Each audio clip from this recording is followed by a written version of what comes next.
review in this next month. The animal birth control clinic. So they increased their ask this year to that 125,000. You had questions about what the city was contributing to ABC. And so what we have found out, they currently and have for some years now, their budget is 166,000. Theirs is a little bit different than ours. So what's happening there is they budget, and then they have an agreement with, of course, with ABC, and they're being billed per instance per surgery and microchip. And so they've budgeted 166 for a while, but from what I gathered, it's just a flat rate that has been sufficient to cover the amount that's billed to them monthly. So they have not adjusted that for a while, but it's, again, just based on how many instances they are actually billing for. So that's a little different than our arrangement where we're just giving them flat money to do whatever they To cover the areas outside outside the incorporated cities. Yes, sir. So with the 125,000, it's just down at the bottom of perfect. That section there. She says that, to reach the areas in need, this would cover over 1,500 animals. They would receive spay, neuter, and microchip. And that the 19,000, the past funding level, is exhausted within 3 months, usually. Economic Development Department. The Sports Commission asked for an increase in funding of $30,000, so this would increase to 130 from our previous 100,000. You had asked about the city of Waco and what they had funded and what they planned on funding. They have always contributed 75,000, and of course their budget is not adopted yet either, but the plan is that they would continue the $75,000 level of funding into next year. Stay on our timeline. Those letters need to go out from the judge's office today. So I just wanted to just come back here and just make sure, that we all knew what those ending numbers look like. Everyone has received a COLA on this list. So the right side is just what our fiscal year 22 elected official salaries look like. Some of the judges are, the COLA doesn't apply to them because those numbers are set a different way. But the ones that are highlighted in yellow, those were the amounts that Anna spoke on and recommended moving those up to a certain level. And then, of course, the COLA is added on top of that.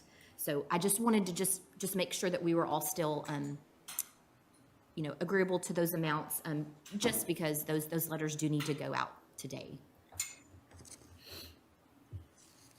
And we hadn't really The looked at. adjustments came in the highlighted yellow, Yes, sir.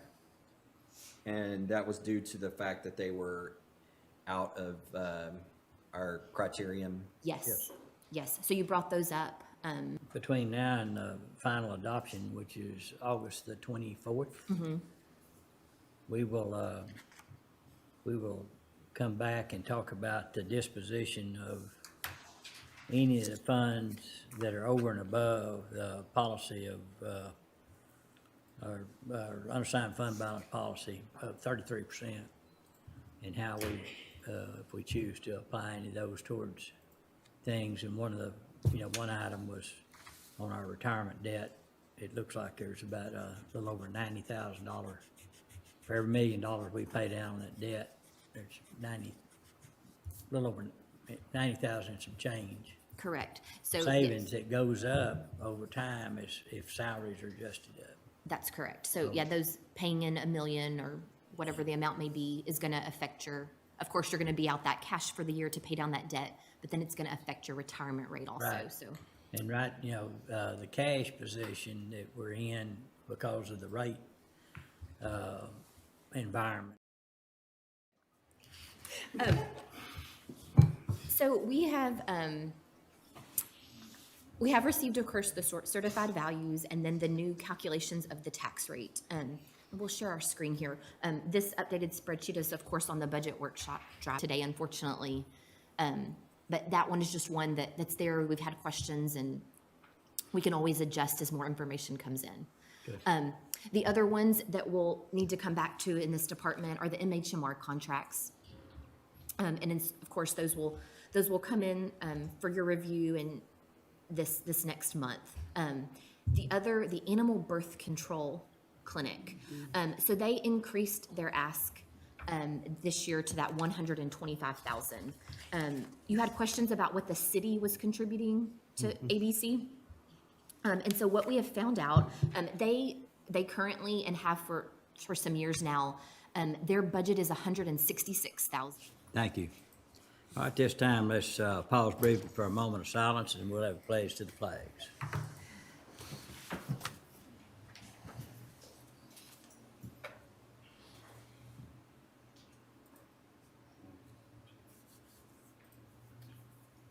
Yes, please join me in the pledge. I pledge of allegiance to the flag of the United States of America and to the republic for which it stands, one nation, under God, indivisible, with liberty and justice for all. Now the Texas pledge. Honor the Texas flag. I pledge allegiance to thee, Texas, one state, under God, one and indivisible.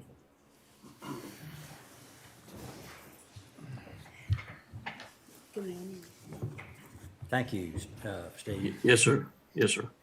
Okay, I don't think we had anybody registered for public comments, and I don't think there's any public comments from the audience. Going to proclamations and resolutions, we do not have any today. And so under the consent agenda, I'm showing just one suggested pull item was E7 on the burn ban. Is there any other recommended pulls? If not, is there a motion to approve the consent agenda with the exception of pulling E7? So moved. Second. All right, we have a motion second. Any other discussion?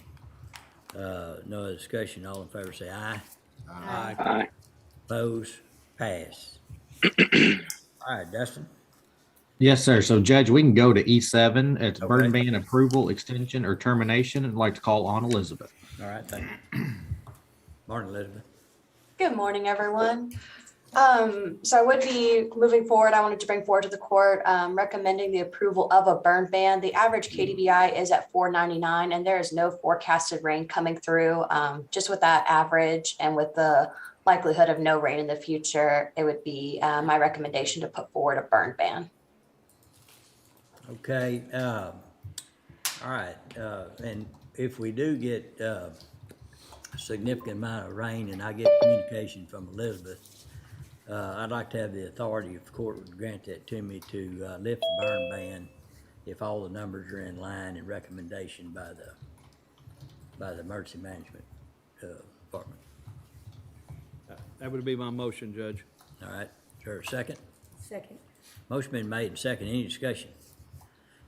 No discussion. All in favor say aye. Aye. Opposed? Pass. All right, moving to item M1, discussion and or action on matters regarding COVID-19. Elizabeth? All right, and then good morning. Just for a quick update for everyone, the health district is working on bringing back the community testing program. They're in the process of getting that contract finalized. So we should have that opportunity for community testing once again. As soon as that gets open, I will send notification to everyone when that officially starts up again. Okay. Thank you. Thank And you. Judge, I'd like to call on Anna also. She has an update on testing for employees. Okay. Morning, Anna. Good morning, everyone. I would like to request the court's approval to expand the COVID testing that we have available for employees. Beginning in August, with the assistance of Gel Medical, we began testing 1 to twice per week on site here at the HR training room. And that's been going well. We've just seen with this recent surge, the request for testing is higher from our employees.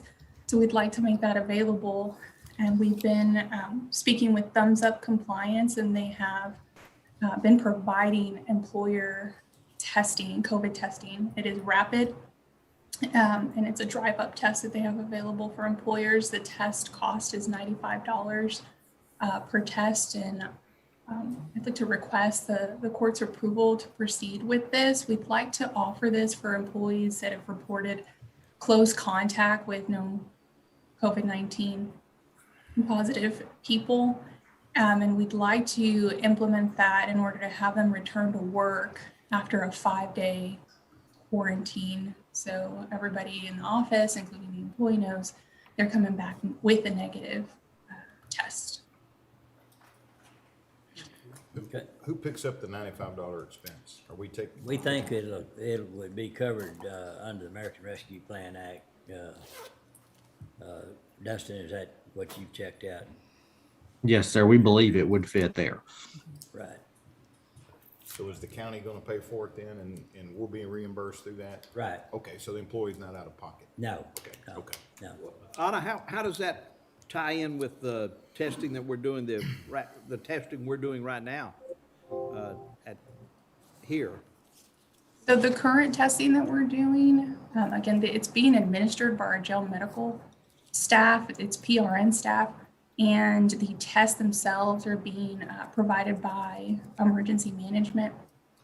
And so this would be a clinic doing the testing. It's a separate thing that we would reserve to just ensure people are able to return to work quickly. They're not spending time trying to find a test, a rapid test, before they can come back to work. So it is a separate thing that we would be doing in addition to the on-site testing. We would want to continue to do that, to use these tests as long as jail medical staffing allows. Their bandwidth really doesn't allow anything more than 1 to 2 times per week. And this occupational clinic is open Monday through Friday, 9 a.m. to 5 p.m. So it expands it allows more flexibility for testing for our employees. But if they needed to be tested on Tuesday, they would still come here.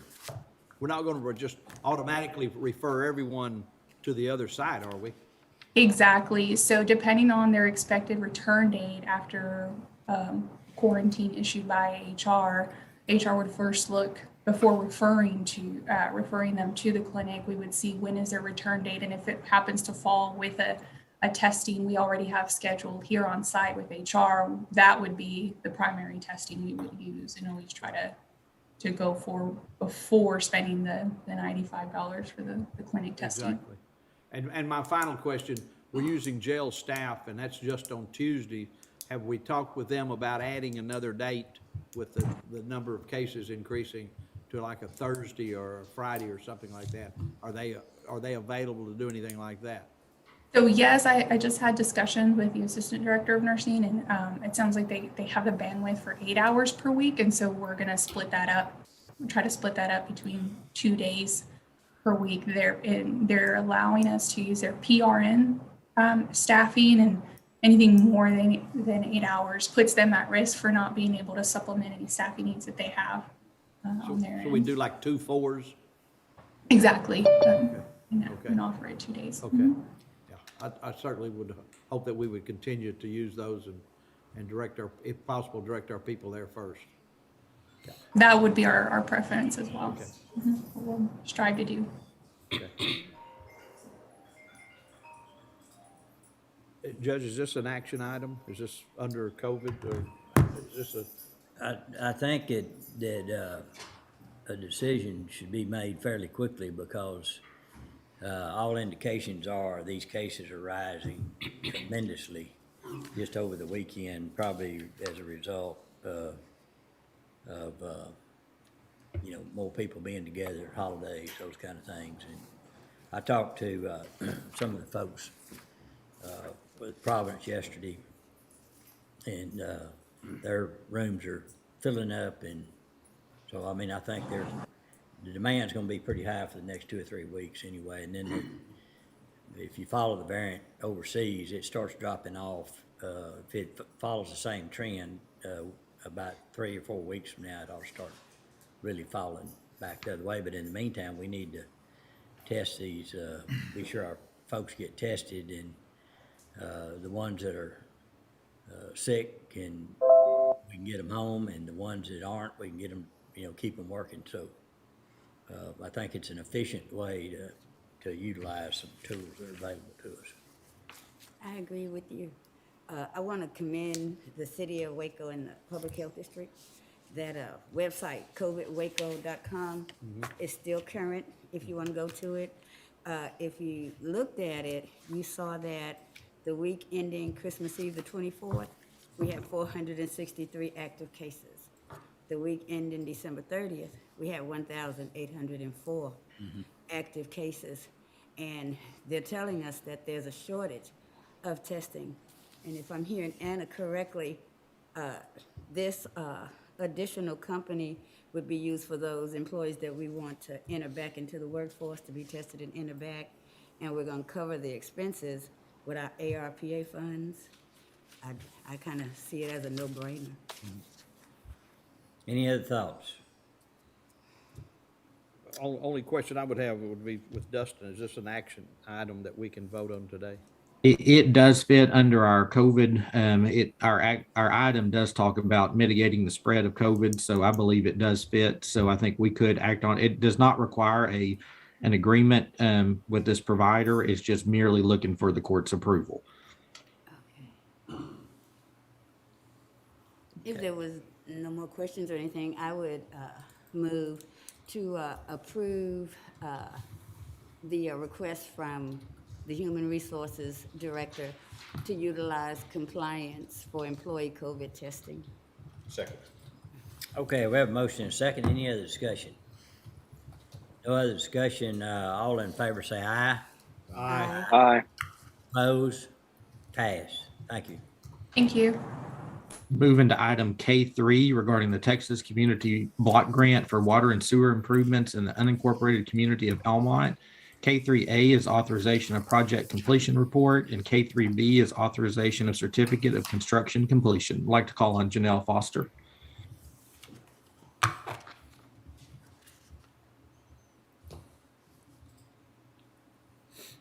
And Janelle, if you can hear me, you're on mute.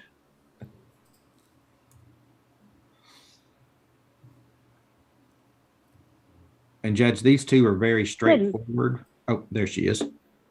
Yep, here I am. Good morning. Yes, Morning. I was speaking while muted. This is the project completion report for the Elmont Water Project, where we installed the water meters, and then we were able to also add a water line. So the project completion report is the end of this, and the certificate of construction completion. Both these just need a signature so that I can submit them to TDA, and this should be about the end of that grant. Okay, any questions? All right, what's the pleasure of the court? Motion to approve. Second? Have a motion and a second. Any other discussion? No other discussion. All in favor say aye. Aye. Opposed? Pass. I'd like to go to Thank item you. M. Thank you, Janelle. I'd like to go to item M3, Greater Waco Sports Commission presentation regarding Ironman Festival results. I'd like to call on Mike Vogelaar. Okay, Mike's here, so he's coming up to the microphone. Perfect. Good morning. Good morning. Thanks for having me here. You're welcome. Thank you. Back in October, we got to celebrate and collaborate as a county and as a city and throw the first ever Ironman festival here in North America. And what that means is having both the full competition, the 140.6 and the 70.3 triathlon races. I have a presentation, and I had sent it ahead of time. Do I need to pull out Dustin, do you have it? my laptop? Judge, let me look for it real quick. Okay.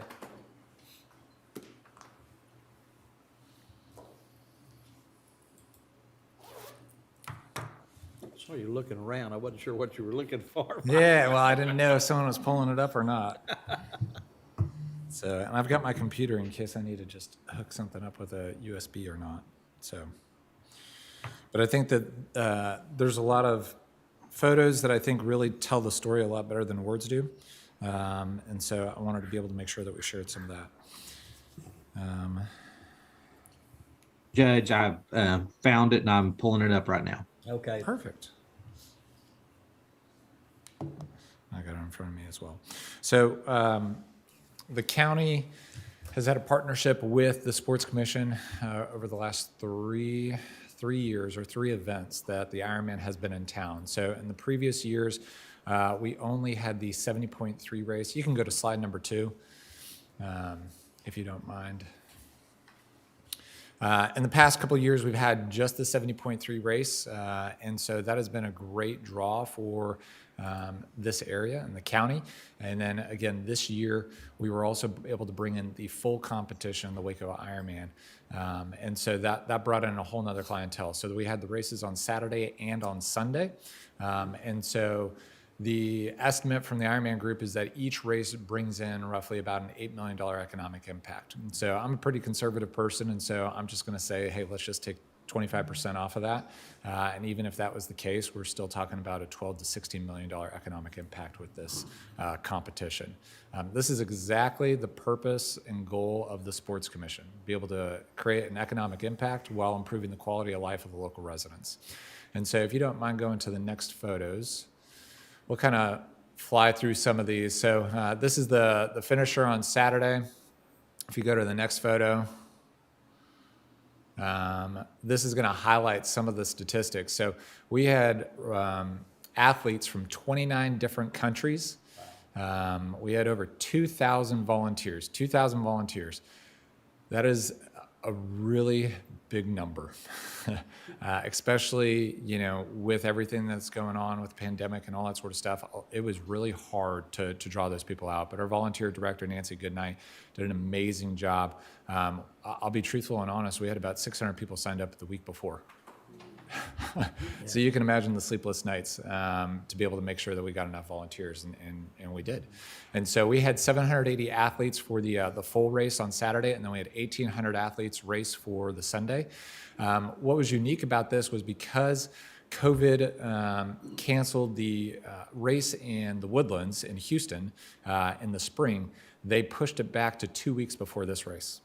So there was a race, an Ironman race, 2 weeks before ours, and we were still able to draw these numbers. So I'm very hopeful for future years, with there not being as much competition or options, that we'll be able to draw in more athletes, especially even for that 70.3. If you go to the next photos. This was a map that we printed that we laid out right as people were walking in. Again, I'm a very visual person, and so this is just a nice little heat map of where people were coming from. So this was not just a Texas thing. This was from all over the country and all over the world. And so, again, a lot of the folks that I was talking to, this was the first time they had ever come to Waco, right? And so there's no reason for them to come except for this competition. And so we're really proud to be able to do that. And we can keep going, slide 6. And we can just start kind of flying through some of these different slides because most of them are just visuals. So that's, again, the sign up there. We've got the athletes going over the bridge, the swimming. You're just going to be able to see, right, the joy of these people. Now, some of those, of course, were at the starting line, so they're a little bit more calm. But nonetheless, just a fantastic job by, again, city, county, and local staff. If you stop right here, this is just kind of a great highlight. On the left-hand side, you'll see Nancy Goodnight, the volunteer director, and then, again, the Ironman race director, and then Emily and I with the Sports Commission. So we were really proud to be able to put our fingerprints over this and make sure that this event went smoothly. Again, first time ever Ironman had done a festival like this. With this, the Sports Commission is the one that's under contract with the Ironman. And so we incur all the costs associated with it. And so being new to the Sports Commission and having come in June, there were a number of new unexpected costs that were associated with this event. One of them was also that the security expenses increased from 2019. Of course, there was no race in 2020 by $11,000. And so that was a cost that, of course, we had to absorb. And so we were able to use the county sheriff department to be able to recruit those officers to be able to help keep things secure. But again, unexpected costs to be able to bring in that $12 million economic impact. If you go to the next slide. This is just a breakdown of the costs that we did have. In 2019, the Sports Commission ran a deficit of $12,000 of having that event here in Waco. This year, we were able to make a profit of $13,000. We're still waiting for reimbursement on some of those pieces, but it's a tremendous amount of work. And as you can see, in previous years, we've paid for it, and this year, we've barely made any money. But we know that we're doing the right thing because we're helping rise the tide for all the businesses and folks in the community. And so I believe in being completely transparent in all things, and so that's why I wanted to be able to share the financials of this project. If you go to the next slide, Can I ask you a here's- question real quick? Yes, ma'am. What's TPID? TPID is the Tourism Public Improvement District. That is the hotel group, and 2% fee for any hotel that has 75 rooms or more. That goes into a fund, and those group of hoteliers are able to then incentivize and use those funds for marketing and advertising and recruiting different events. So did you actually receive 40,000 from them? So the city of Waco has done $25,000, and the county has done $25,000, and that's why you'll see city county is a total of $50,000 there. Okay, I'm on that TPID line. Yes, ma'am. And then I did request $40,000 from the TPID group, Okay. and so they have approved that. They may contribute more, but as of right now, that's what's been approved. And so again, they're the largest investors in the Ironman event, which is pretty incredible. If you go to the next slide, economic impact, this is what we really care about. Well, we'll see. Like I mentioned before, we have 2,500 participants. We had over 62. So I sent out a survey, I'll say this, to the 2,500 participants. I had over 1,000 replies. And so to me, I feel like that's a pretty good grouping and data set. And so we had 6,200 hotel nights. Economic impact, again, it can range anywhere between 12 to 16 to 18, depending on who you're talking about and how you want to calculate, recycled dollars being reinvested in the community. Based on the survey, though, itself, we had close to $1 million spent on food alone. And then also really neat is that we've got $45,000 of grant funding from the Ironman to be able to help support those volunteer groups that got pumped into these nonprofits here in the county. So the average hotel night, the ADR was $175 a night, and the average stay was 3.43 nights. So we've got long stays at a high level, which is exactly what we want to see. The average income for the Ironman athlete, again, is over $200,000. So if we're keeping those folks and those families in town for 3.5 days, that's a good thing. But this is where I think we have the real win. I'm gonna quickly read this little story for us. We came to Waco to watch my son compete in the Ironman competition on October 23rd. Getting up at 5:30 a.m. to take him to the start was 3:30 in the time zone we came from. But even so, we were greeted by helpful, smiling volunteers who got up way earlier than us. As we cheered him along, we moved our car multiple times. Parking, so often a nightmare, was just the opposite in Waco. Signs posted throughout the downtown assured us race traffic was welcome and free. And a huge thanks to the police officers on every corner, keeping our son and the other athletes safe.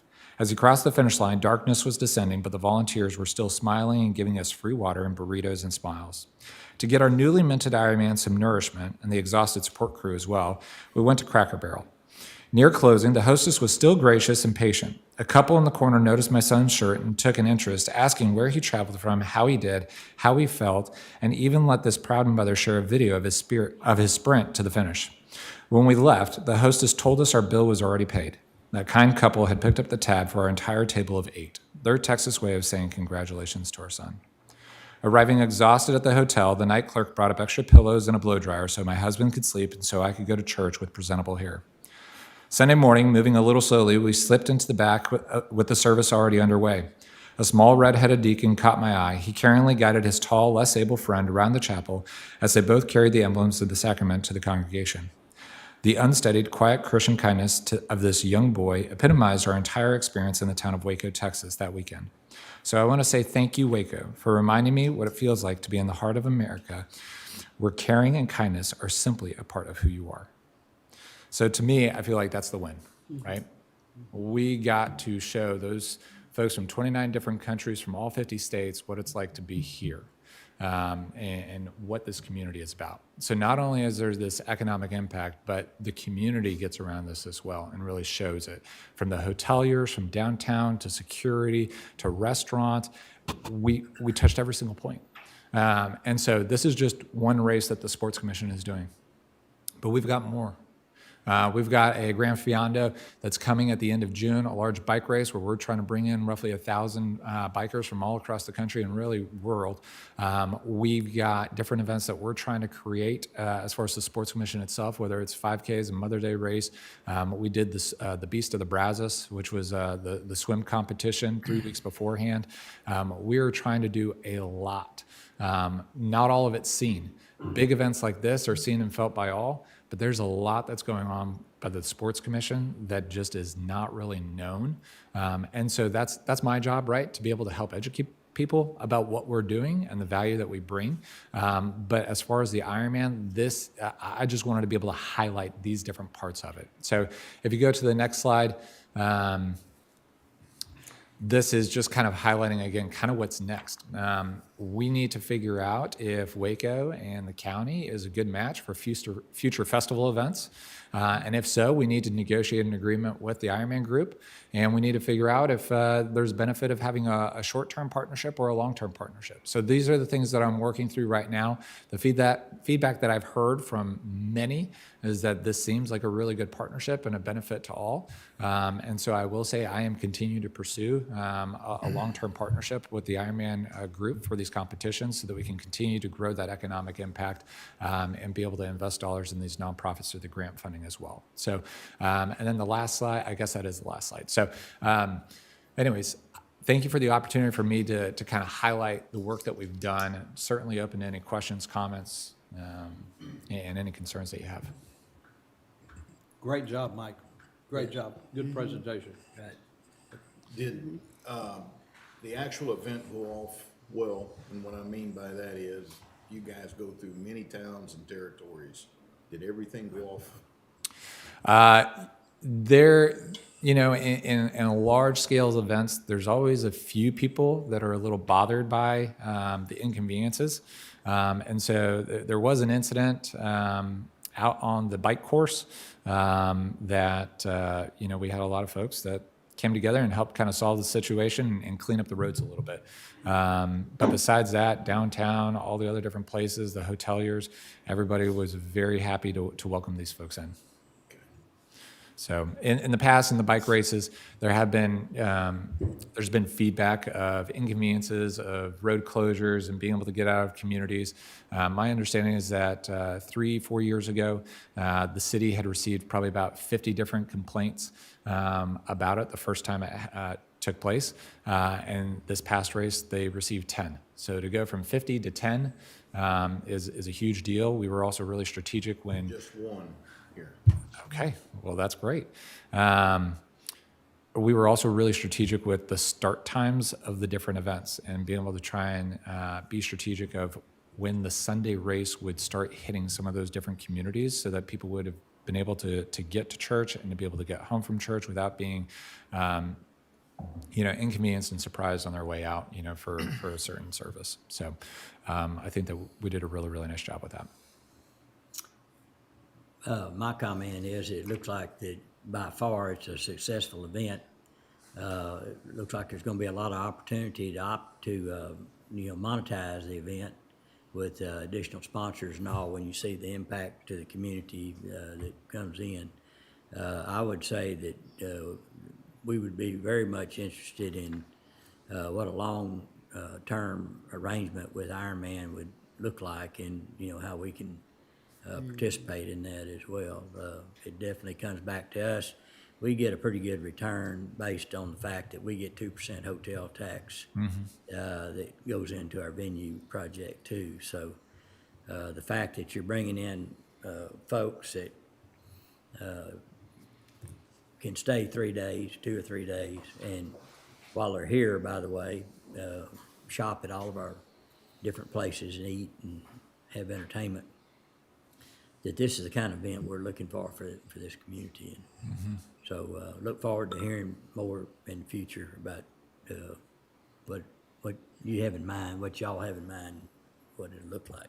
Yeah, I appreciate that. Just to touch on the sponsorship part, with the Ironman group, they own the event, and so there's not really a monetization opportunity per se for the sports commission to be able to find sponsors and to be able to do that. And so it is a big burden that we bear to be able to help everybody else. Again, like you saw the numbers net between the 3 races, we've made, $3,000-4,000 for a massive amount of work. And so we understand that it's not about us in this scenario, but it's about being able to help others.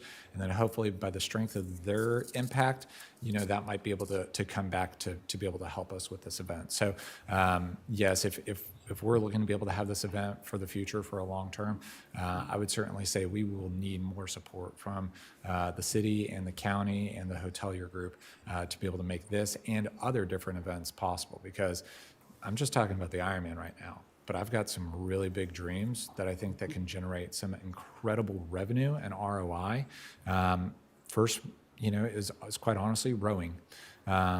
There's a national consultant for docks that's coming in today that's going to go along the river with myself and the Waco Rowing Club tomorrow to be able to figure out how we can build a premier rowing facility here in Waco, because what happens to all the rivers up north during the wintertime? They freeze, right?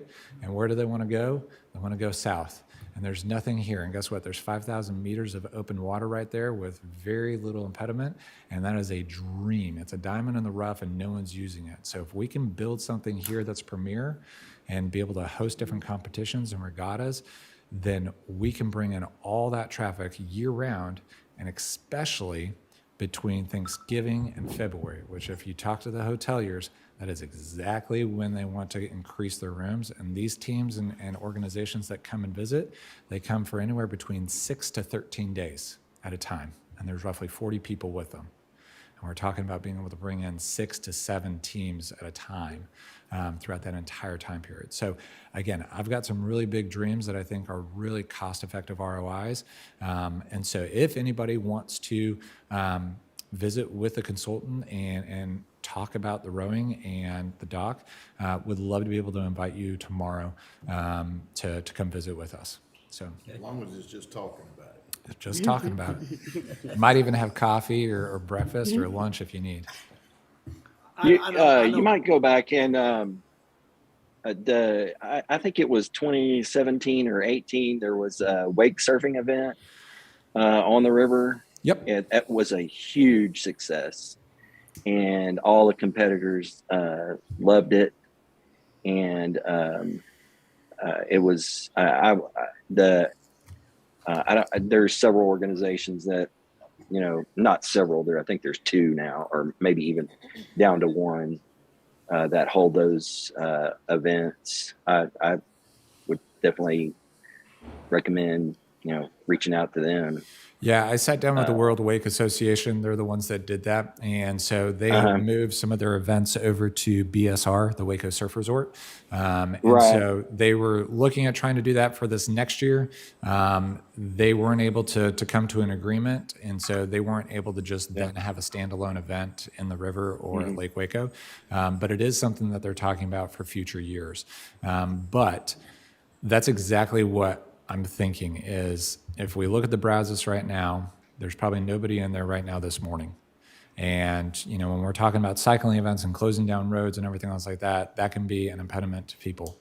But if we build up the Brazos and we drive over, the suspension bridge, once it gets finished, and we look over, guess what? When we see 5, 6, 8 different boats in there, how elite, how beautiful can that be? If we built an elite row house there on the Brazos, how amazing would that be to be able to bring in all these other different visitors and make Waco not only known for, and the county for all the things already, but something brand new and unique like rowing. And we're trying to also build in a socioeconomic balance with this as well. So there's already been discussions with Waco ISD and La Vega ISD and all the different school districts around here, so that it's not just one socioeconomic grouping that's doing rowing here locally, but it's all athletes. It's anybody that wants to be a part of it. But then the business model to be able to fund it is being able to bring in all these tourists and all these other different universities and colleges to come in. So again, I'm very excited about that, and you'll hear more from me on that in the days to come. Sounds good. Anything else? The only thing I would add, I know that Mike is willing to get in front of anyone and make these presentations. So if anybody has any suggestions on small groups, large groups that would like to hear this, give Mike a holler. Yes, please. Okay. All right. Thank you for that really long 6 minutes. All right. Thank you very much. Thank you, guys. Appreciate it, Mike. Okay, Dustin? All right, if we can move on to item L1, County Treasurer, Annual Review and Approval of McLennan County Investment Policy. I'd like to call on Bill Helton. Morning, Bill.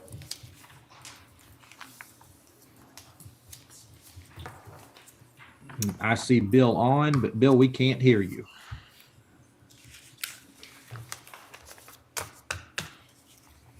You're on mute, Bill. Okay, can you hear me now? Yes, sir. Okay, good.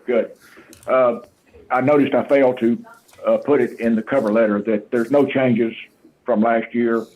We had a legislative year, but there was no changes in the statute that would affect McLennan County. And so we just left the investment policy the same. And so I would ask the Commissioners Court approve the policy as required by the statute. Okay, are there any questions for Bill? All right, is there a motion to approve? Move to approve. Second. We have a motion second to approve the current investment policy. Any other discussion? No other discussion, all in favor say aye. Aye. Aye. Thank you. Any opposed? Call for a vote. Commissioner Smith, Aye. Commissioner Miller, Aye. Judge Felton, Aye. Commissioner Jones, Aye. Commissioner Perry. Aye. All right, pass. Okay, next. Moving on to item L5, Constable Precinct 1, discussion and/or action regarding the purchase of in-car and body cameras, including authorization of master services and purchasing agreement with Axon Enterprise, first net proposal, and other related equipment expenditures and costs.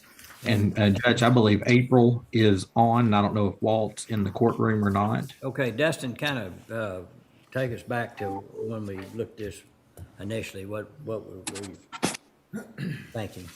Okay, so this was presented back during budget, and there was some discussion. It was brought back to court a couple times. There ended up being $1 placeholder put in the budget for this system, and also a grant was applied for. And at that time, the court had we had a lot of discussion on, would this come back to court for further approvals? And so Constable submitted a letter to our office last week requesting to move forward with this. And I'd reached out to April to see if they had heard anything back on the grant. And so I guess that's kind of where we are, Judge. Okay. I do know that there are on the proposal and the quotes, they need to be updated with this year's pricing, and they also need to be tied to a state contract. So there are several issues, likely needs to be deferred today. Of course, the court can discuss it, but with that, I'll turn it over to April if that's okay. Yes, okay, thank you. Morning, April. Hi, can y'all hear me? We can. Okay. Apparently I need to do a little more work on this. So, I mean, if deferring it is fine. I didn't realize I had to get a state contract. So I'm going to have to call Axon and work on that.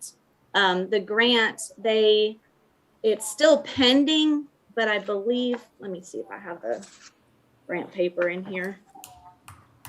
They approved like $9,000, $9,000 and some change for the grant, but it hasn't been $9,538.50. And the only thing I have is that it's been submitted and we're still waiting for approval. Who was that through? Who was that through, April? SRT, it's Small Rural Tribal. It's a body worn camera program. Okay.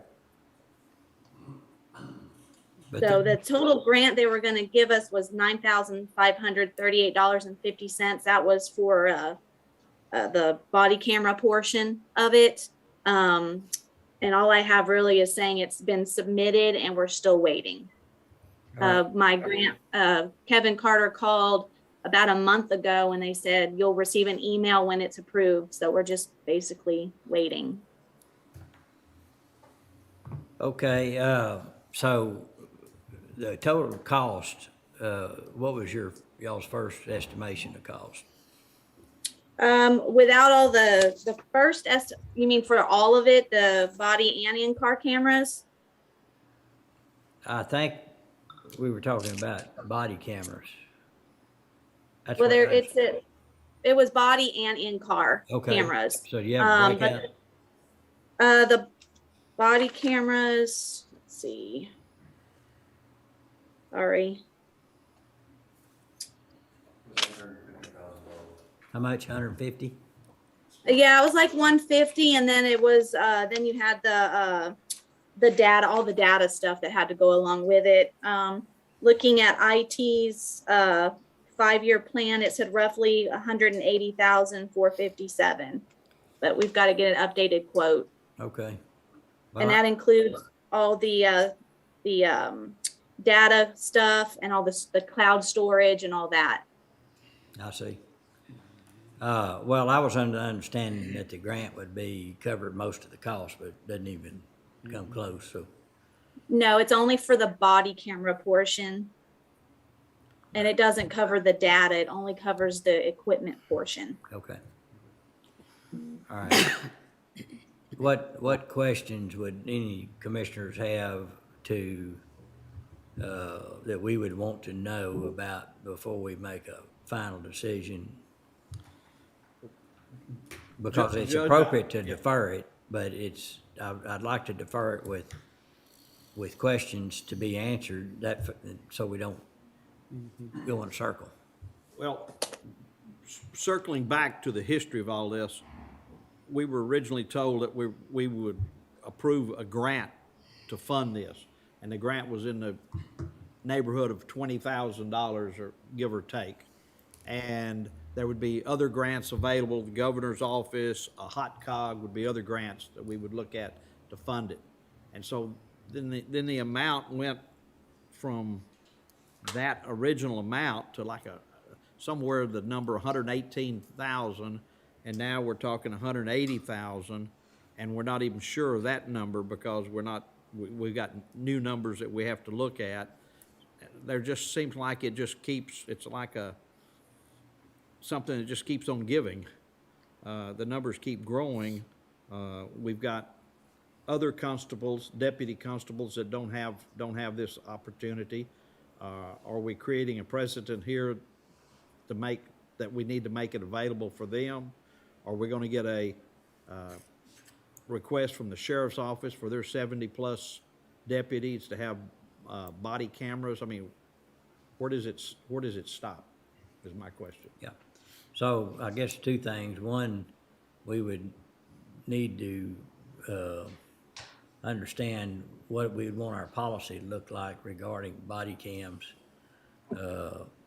and as well as more information on what the grant funding would be before we would move forward with that. I also would ask Dustin to talk to TAC a little bit about insurance, whether it's they get any indication on, does it increase liability or does it decrease liability?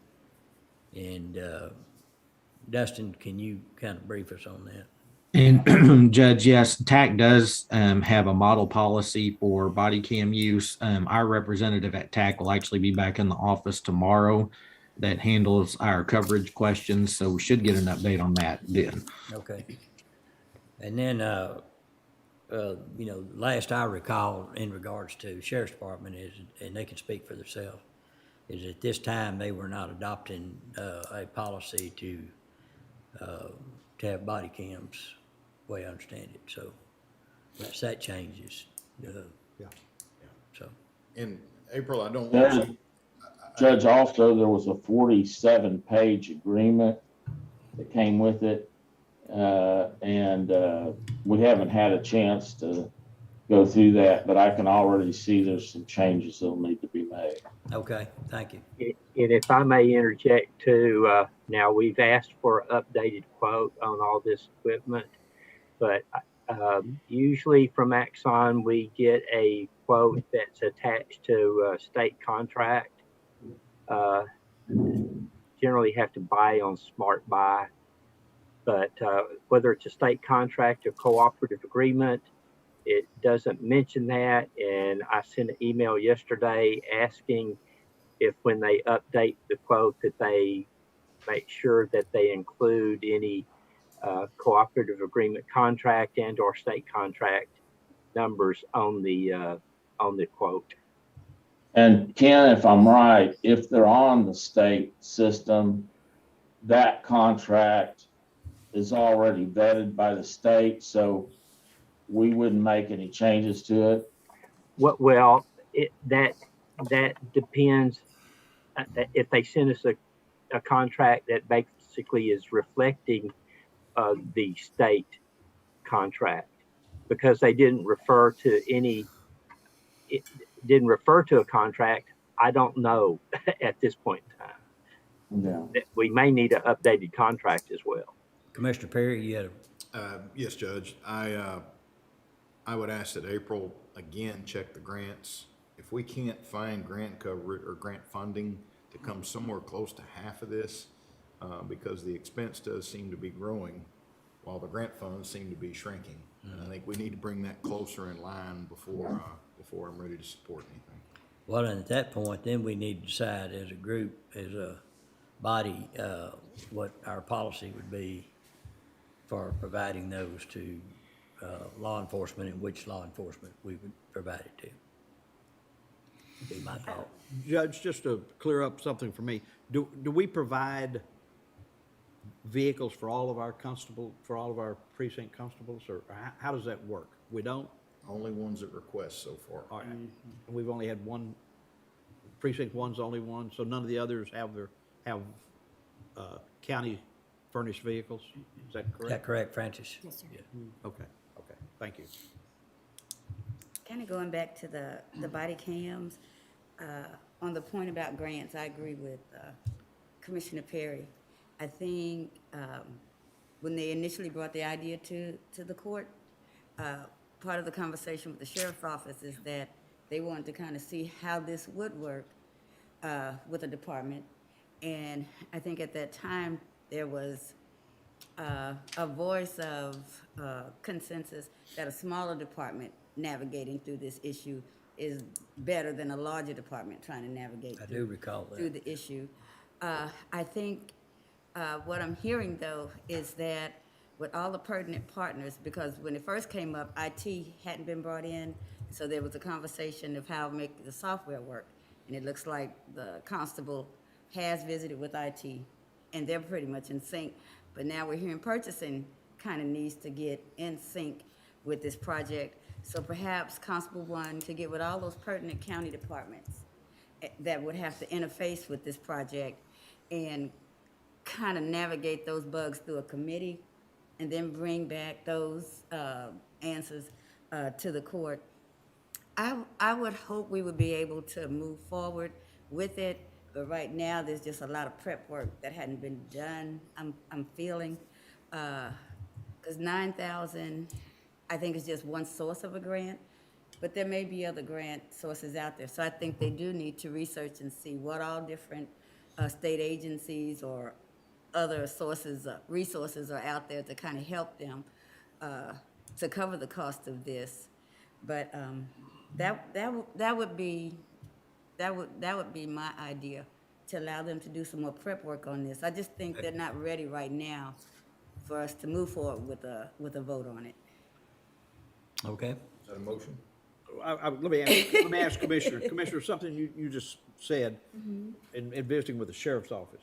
Are you saying that if this works well, they might have an interest also in them? Or That was is that what what I you believe they inferred? expressed when they were on the call the first time we had this discussion. They were not opposed to body cams, but there were so many unknowns. They weren't really they weren't ready, I don't want to speak for them, but I felt like they weren't ready to dive into it as a department. They wanted to see how it would work, maybe with a smaller department. Okay. I think. Oh, But like I said, that I just don't know if kinda- anybody from the yeah. sheriff's office is on the call. That kind of gets my attention because you're talking about probably $1 million now, if you're talking about sheriff's Well, office. that's why they got to do some research. For other municipalities and other counties to be doing body cams and car cameras, there has to be a source that maybe we just haven't figured out what it is. But let's see how other entities are funding this type of project and see how it works with us. I think we just have to do some more research on it. Okay. All right, I feel like there's a yearning for a motion to defer, at least for me. Is there a motion to defer? Motion to defer. Second. Have a motion and a second. Any other discussion? No other discussion, all in favor say aye. Aye. Aye. Oppose? Pass. Like to go to item K1C, discussion and or action on ARPA funding request. Just wanted to give the court a quick update. We sent questions to each of those four entities, the Syntex Minority Business Equity Fund, Centacor, Friends for Life, and Trinity Sports. We're still getting answer to those questions back. Those questions were based on the conversation in court last week. It really looked to them for the level of increase in services that they were providing, or to those people that needed services. It asked the question about had they requested funds from other entities, and then also looked at what communities they served. Was it just Waco, or was it other areas or areas outside of the county as well? So we're still gathering those responses. In the meantime, Mike has been working on the subrecipient agreements. We've sent those to BKD for their review. Should have it done by early next week, with the hope of putting those four entities on the January 18th agenda, those agreements for approval. Are there any other questions that the court would like us to work on between now and then for those four entities? You know what, Dustin, first I want to start off by thanking you guys for the spreadsheet and the attached documentation that comes along with that spreadsheet that Reagan did. Because a lot of the questions that were raised in the previous conversation, when I went through the documentation that was attached to the spreadsheet for those groups, the answers were in there. And so I did reach out to Centacor, and I had a conversation with them that I found enlightening, because I read through their requests, and one of the things he mentioned in our conversation is that they had to use a lot of their funding for COVID-19 supplies. You know, they have inpatient care. And so a lot of their budget that was allocated, like for different things, equipment and things of that nature, they had to reallocate it to COVID supplies. And then I thought about that in the context of the sheriff's office, when they mentioned how their supply line went up, budget went up, because they had to do that. So what he was telling me is that in his request, the items they were unable to purchase because they had to reallocate those fundings, that funding is kind of what they're trying to come back and secure. But a lot of the questions that, and I take that hit that I asked in the last conversation, I had found in the accompanying documentation that's in those spreadsheets. One thing I want to note, like on the equity fund, a lot of people, especially now, when the numbers go up, people stay home. So then our businesses suffer. If you're not doing takeout, you pretty much just staying at home. You're not going out to the movies and things of that nature. So as long as the climate is that people are not visiting our businesses, then our businesses are suffering. So they are on that kind of time crunch, where we don't want to see someone kind of just hang on the vine until they dry up and wither away, and our businesses go away. So I did see the spreadsheet that they posted when they worked in conjunction with the city of Waco. I did find that, and I can send that to you, and all the different entities across the county that they helped fund through that program. I have not seen anything yet, and I guess that's what we're waiting on as far as when they did their solo fund, what those entities were, and I think that's what we asked them for. That I didn't see that yet, but a lot of the information you all have given us, and I think it is good for us to reach out to these groups if we have questions and kind of do a one-on-one also. It just opened my eyes, especially on Centercore. I think once, I agree, I think once, all the consultants' reviews are ready for us to look at, and they look like it's, if the court chooses, we can take the next step. If the court chooses, we can invite a representative of each of those entities to come in, kind of make their final pitch to a lot of these questions they really need to answer, kind of in the same, sit down and talk, and so we can do that, because now it's on our work session, so we can work on it every time we meet a little bit, move forward with it. I'd point out that one of the subrecipient agreements, we left blank on the dollar amount, Friends for Life, because we didn't know what y'all would, since it was such a big ask, we didn't know what y'all would come up with, whether you want to do the whole thing or part of it. The other thing, we got clarification back from Trinity Sports Organization, but they have raised their ask from $50,000 to $185,000. And I don't know how, I mean, it seems legitimate, the things they want it for, but I don't know if that's something that y'all want to do.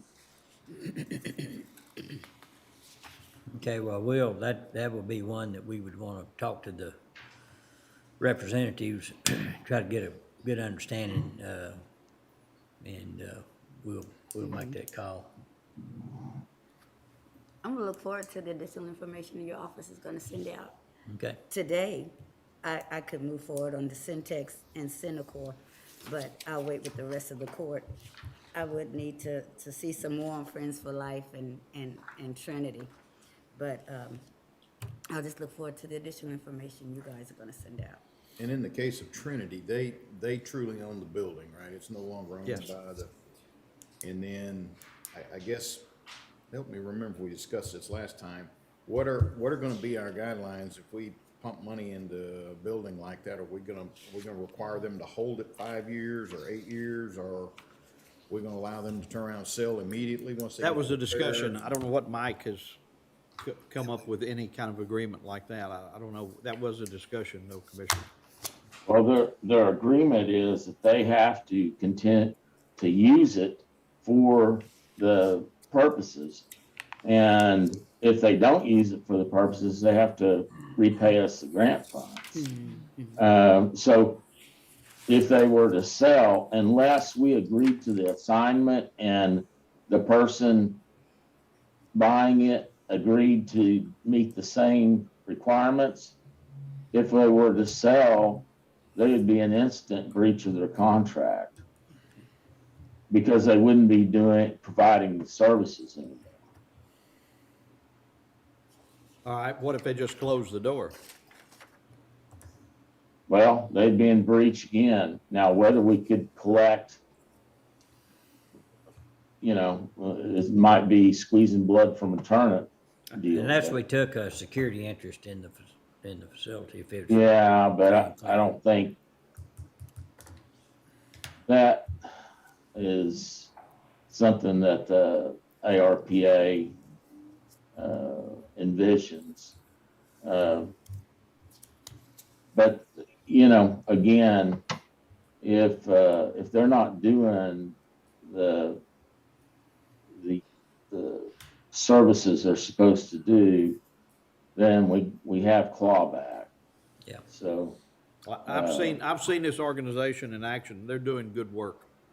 They're doing Well, good work good. for you. Do you know where this I hope they facility continue. is? Ma'am? Do you know where this facility? Yes, ma'am. I actually toured it. No, what's the address? Oh, I'd have to get that for you. Okay. I'm sorry. I was just trying to find out where it's located. Yeah, I know exactly. Okay, where is it? It's off South Waco. You get off the interstate somewhere around that emergency animal clinic area, right Okay, there, and okay. go back. I guess what would that be, west or north? It's back off, a few blocks back off in that area right there. Oh, okay, okay. I believe it's on Richter. It is on Richter, yes. Close to Okay. the constable in JP's office, I think. Oh, okay, Okay. okay. Uh, Okay.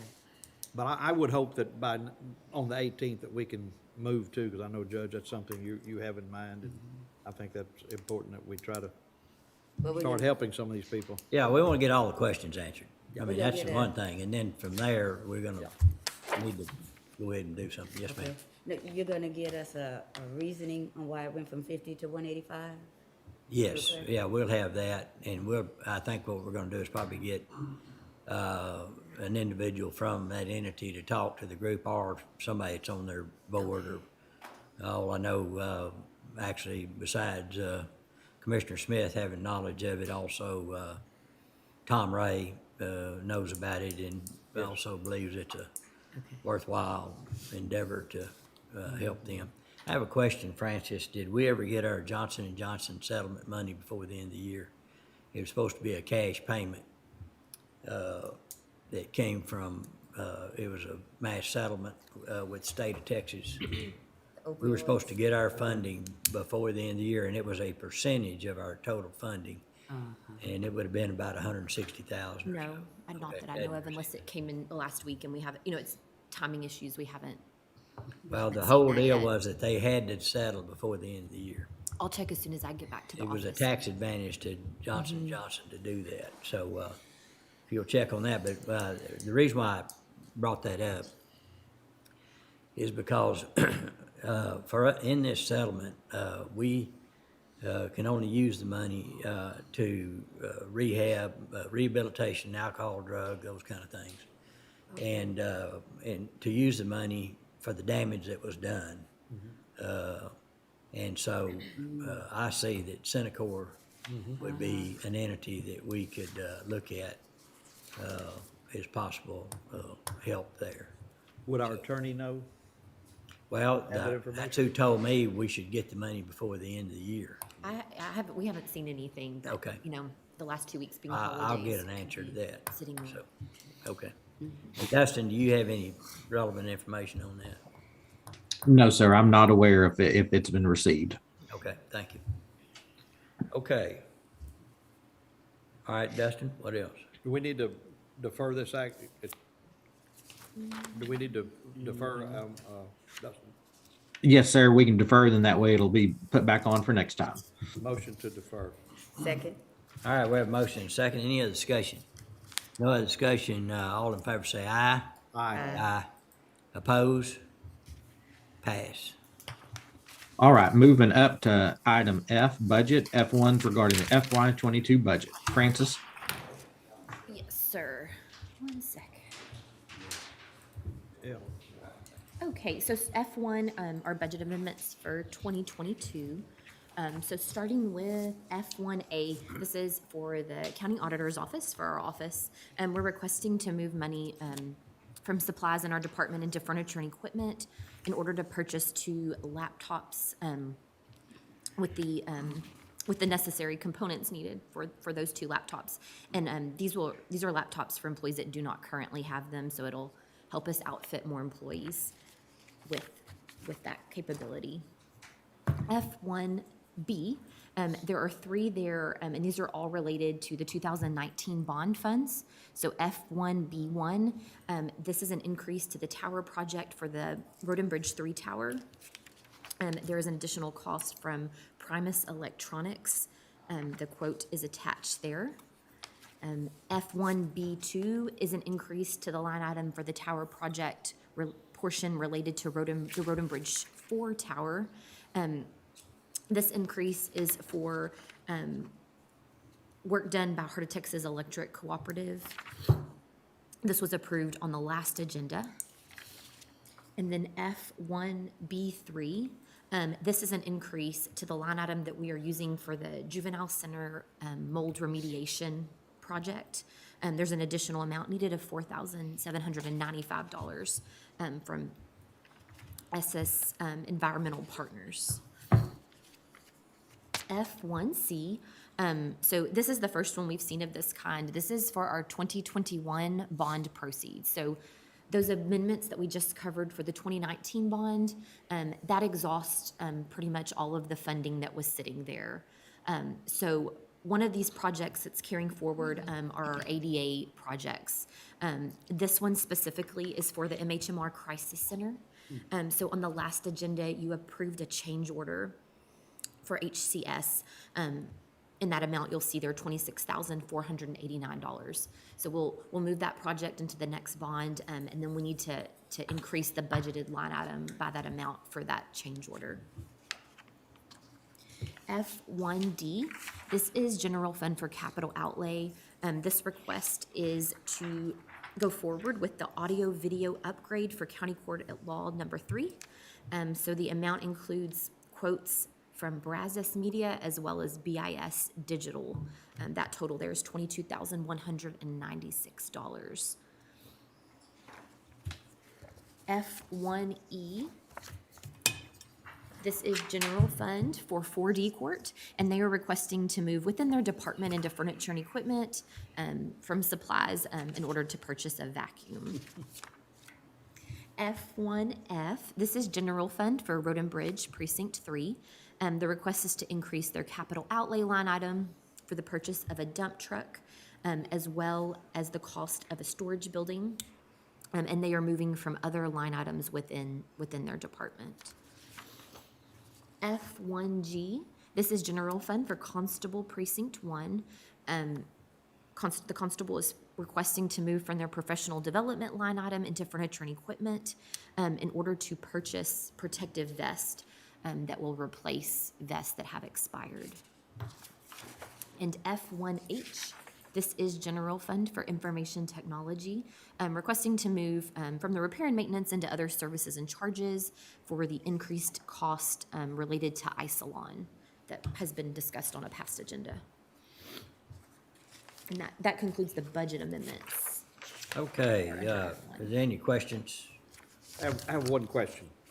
On some of this capital outlays that we're doing, like for County Court at Law 3, knowing that possibility exists that we're going to move some courts around, are we making certain that this equipment that we're buying can be moved if it needs to be moved, and we just don't lose it? Yes. Okay, all right, thank you. And I'll lean on Ati for those answers. Okay. Yes. Oh, I'm sorry. Did someone answer that question? This is Yes, they Lisa did. Fett. Yes. Okay, thank you. All right, Francis, did we approve F1A, or does that need to be included in the approval? Yes, sir, F1A through, All right, F1A through F1H. Is there a motion to approve? So move. Second. Have a motion, second, any other discussion? No other discussion, call for vote. Commissioner Smith, Aye. Commissioner Miller, Aye. Judge Felton, Aye. Commissioner Jones, Commissioner Perry. Aye. Pass. All right, thank you. F1I is County Sheriff authorizations regarding cost increase for vehicle purchases. I'd like to call on David Ives. Thank you, Dustin. How are y'all doing today? Good morning. Can I have permission to share my screen, Dustin?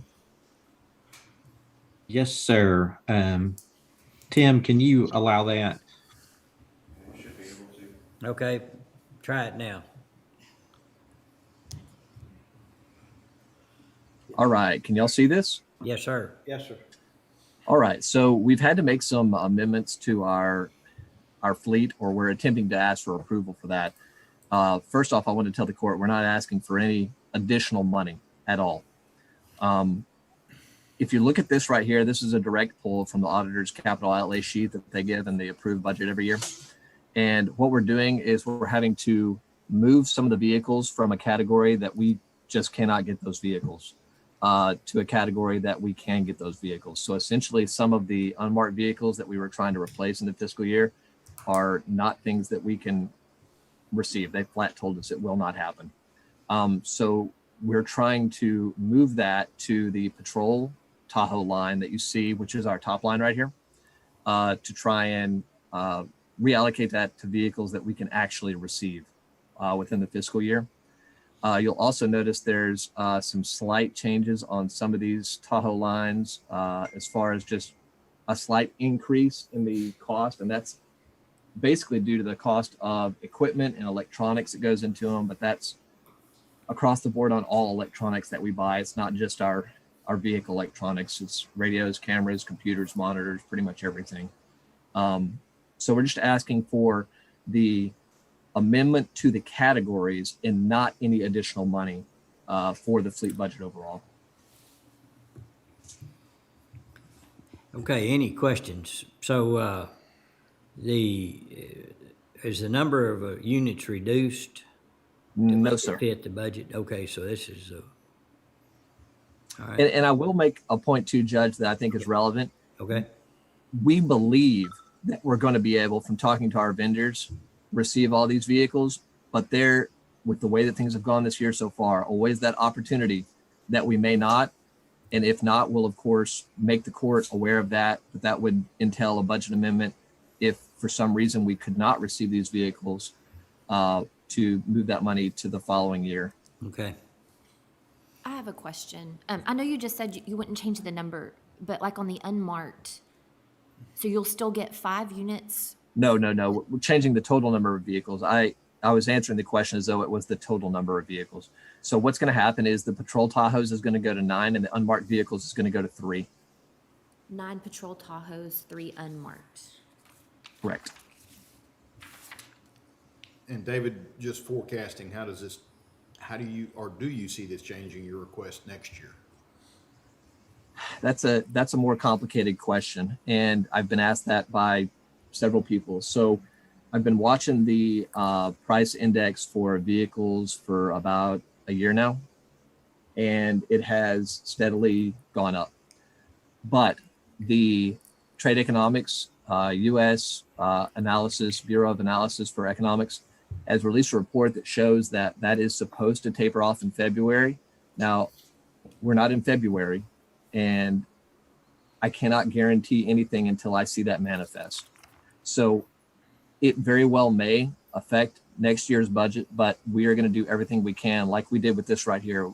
With some of these price increases, Commissioner, we've had to cut some stuff from our vehicles to stay within budget because we want to do our absolute best to stay within that budgeted amount the court approved for us. And we will do our absolute best next year, and we'll be in close communication with y'all as far as any abnormality in price increases. I guess what I'm getting at is I'm comfortable with this rotational method that we've started on. And I don't want to see you guys making decisions that's going to jeopardize next year if you come back and now you want 20 instead of 16.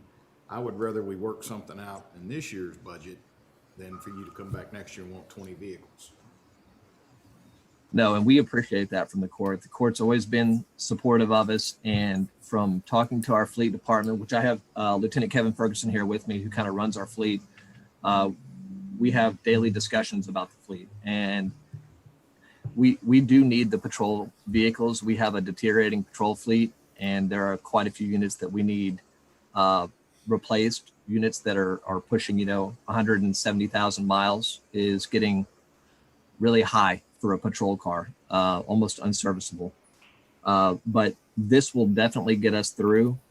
The issue that we have, Commissioner, to be very transparent, is in the situations that we're in now, where we order these vehicles and when we try to place orders for these vehicles and get in the run, and we won't receive them until the end of that fiscal year. So really the FY22 request for vehicles is an FY23 fulfillment. Right. And that always kind of hurts us. And we've kicked around ideas with the auditor, and they have given us some ideas, and we've pitched ideas to them about how we can try to actually get the vehicles in the years in which we need them and not defer them or not put them off due to inventory, ordering, and supply chain issues.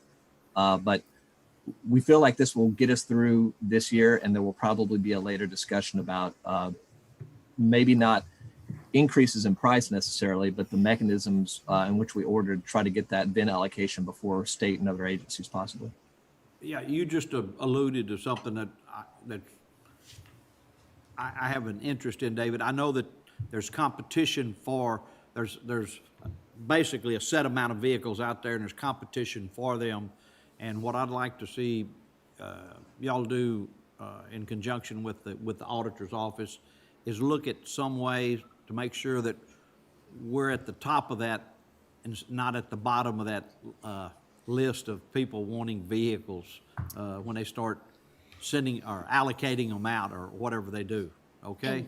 And Yeah, and that would help us tremendously, Commissioner, because ultimately we're absolutely not going to do anything without the Commissioner's Court approval and without running it by the auditor. You know, we Sure. certainly are always going to do that.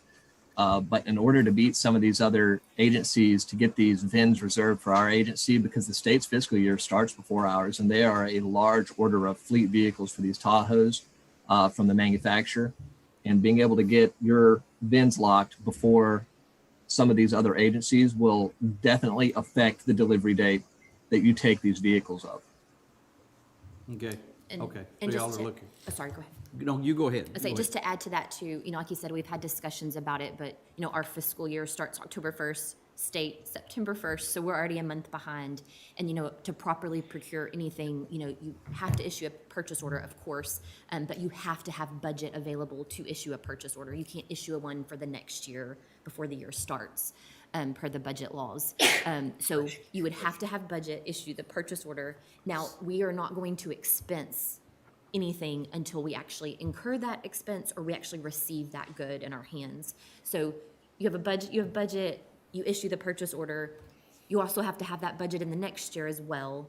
You won't be spending that, but you have to have it to procure. So there's a procure way, it. there is a way, a mechanism somehow to move us up the list, you're saying? You would have to, if you wanted to order them this summer, you would have to do a budget amendment for, Ever have any? $500,000 before this year ended so that you could issue the purchase order, knowing that you would not get them until, X number of months later. And then the next year's budget, you would put that amount in there also? Yes, And that's what would actually be spent? yes.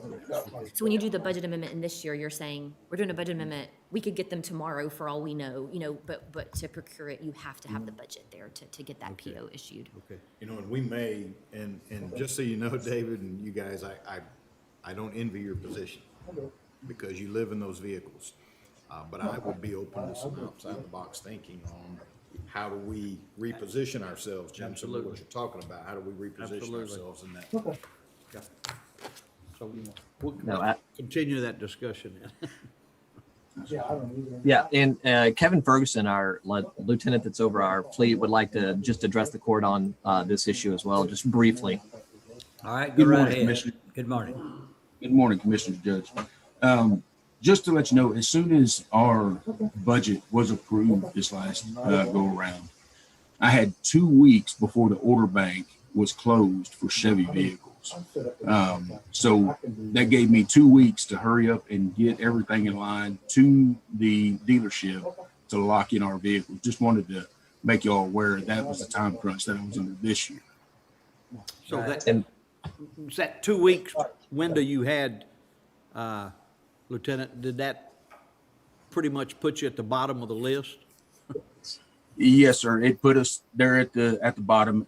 A good thing, I have a real good relationship with our dealership and our vendors, to where they try their best to help me out, but they can only do so much. Sure, yeah. If they're not there, they're not there. Right. Okay, thank you. Interesting. Okay. Okay. Let's, Judge, my motion would be to approve the budget adjustments request as recommended by the sheriff's office. Second. okay, we have a motion, second, any discussion? No discussion, call for a vote. Commissioner Smith, Aye. Commissioner Miller, Aye. Judge Felton, Aye, Commissioner Perry. Aye. pass, thank you. thank y'all. All right, Under F1J, McLennan County Venue Project, F1J1's authorization of transfer from debt service fund to construction fund, and F1J2 is authorization of payments to City of Waco and Waco Independent School District regarding the final three-party interlocal cooperation agreement. Francis? Yes, so starting with F1J1, last agenda, we discussed and looked at the payments that had to be made to the school district as well as the city, the first payments to be made per our agreement. So I'm gonna share my screen real quick, Okay. just to help facilitate the discussion. And so if you remember, there's two pieces in a way, the construction fund and your debt service fund. So the top there, the construction fund, when we looked at this last agenda, we had some funds there, but we needed to make those two payments. So that put us there at that 105,000 there deficit in the construction fund. Then, let's down a little bit. If you look at the debt service fund, of course, we have some funds sitting there. And then, like I always remind y'all, all the revenue, the hotel occupancy and the vehicle tax revenue is being pushed into this debt service fund, and that's per the bond order. And so the way the fund flow is set up, per the bond order, revenue goes into debt service. Number one, it pays the debt service, of course. Number two, it can go into a reserve fund, but we do not have to have the reserve fund because we have a surety policy set up. Right. Three, it was to pay off any junior lien obligations. We do not have any of those. And then number four, then it would be pushed up into the construction or the maintenance account. Okay. So that's That would be, and then it's really kind of an operating account from there forward, right? Yes, so you could use it for operating expenses, you could use it for actual big projects. Subject to any agreements that are out there. Correct, and then your agreement payments that need to be made as well. Okay. So we, up until this point, the construction fund has had funds in there because, of course, the bond proceeds were in there from the beginning, and they've been earning some interest. But now we're at the point where we do need to make a transfer. We'll continue to come back to y'all with these requests so y'all can approve that amount through the life, of the venue project. That's 40 years. I hope none of us will be. I'll try. You're gonna get tired. So Put that on my calendar. here's my thoughts on this. We have received guidance from Mark McCliney over the past year that, and Mark McCliney being our financial advisor with Samco, that the way, the bond order is set up and what we have there, that we are free to move whatever amount we needed, because we do have a surety policy in place. So my thoughts are here. If again, you can tell me what you think. My thought is, if you look at debt service, spread it out over 12 months, and you look at what you collect each month, we are collecting over what that month's portion would be. So you'll see there that 338,000, that's what we're sitting on, that's been those months debt service since the last debt service payment, because you're only making a principal payment once a year. So my thought is we sit on that amount plus an additional 6 months. And then whatever the remainder is, you would move up to construction. So right now, the numbers. Make a payment, move the rest to construction. Yes, correct. And so I'll move. So here, this is what we looked at last time. You can see since March 2021, if you look at the blue column, that's what we've collected over and above that month's portion of the debt service payment. So, it's continuing to increase, and we'll continue to monitor it. Various things can affect those numbers, of course, but it's looking good at this point. So I thought holding in, what we got to date for that month, those months of debt service, plus an additional 6 months, and that would mean that we would actually be transferring 1.7 million from the debt service fund into the construction fund. And let me get this back. Can't get it to. Okay. So that balance there at the bottom, the 2.6 million, if you are agreeable to that, 1.7 million, we would move up to construction, and then that would be there. And then we'll continue to give you this same update, Right. month after month. And Okay. Just out of curiosity, if the need arose, can it move the other direction? so Once you move it up there, can you move it back? I will double check. I would think that I'll double check for you. I'll get an answer for you on that. Yeah, the only thing that, of course, with this COVID ramping up again, I guess if there's anything fortunate about it, this isn't happening back when the big room rentals were back in the fall. It's in a slower time, and hopefully, but it could affect those numbers over the next couple of months or however long it's a thing. And And Commissioner Smith, you could move it back because under our bond indenture, you know, the first thing that has to be paid is our debt service.